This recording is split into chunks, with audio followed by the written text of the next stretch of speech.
There is the way that the world views marriage. There is a way that the world views success. There is a way the world views love, all these things. But as Christians, as believers, there is also the way that God views marriage.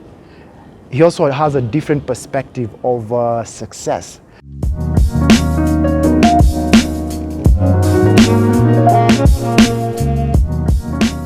Hey, what's up people? This is Jesse sent you the gift and welcome to Aganist, all norms where we talk about everything and anything. If you're new here, please subscribe so that you may be able to see more interesting content, faith-based content, and actually content that will bless your life.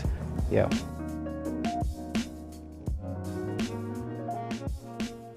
Today, niko so much excited because I just want to share kavas flani yenye yoni excite, yoni bamba, and it has a lot of information up here.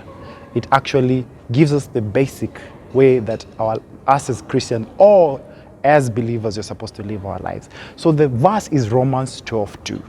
Very interesting verse. Unaweza kuwa umeisikia, but it actually says that do not conform to the patterns of this world, but be transformed by the renewal of your mind.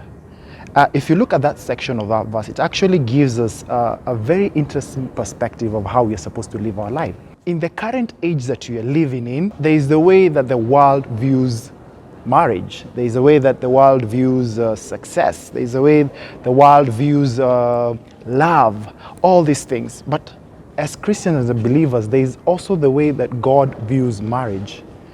He also has a different perspective of success.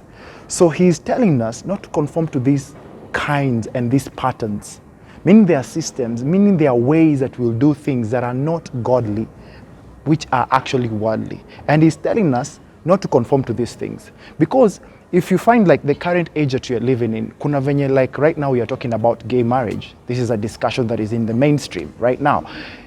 And there is a way that the Bible talks about marriage. It's between a man and a wife. So us as believers, you're supposed to understand that there is a lifestyle that you're supposed to live that is guided by how he perceives these things. How does he tell us not to conform? He tells us to be transformed by the renewal of our mind. Now, how do we get renewed? The only way we get renewed is by spending time in his presence and also reading his word. When we read his word, we are guided by his spirit. We understand. We see the reason why he gives us, for example, marriage, why he establishes marriage, what was its purpose.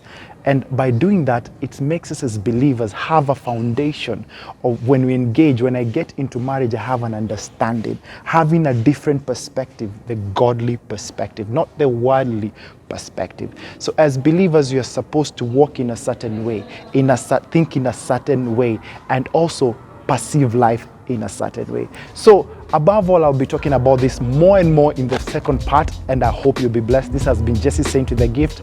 Peace out.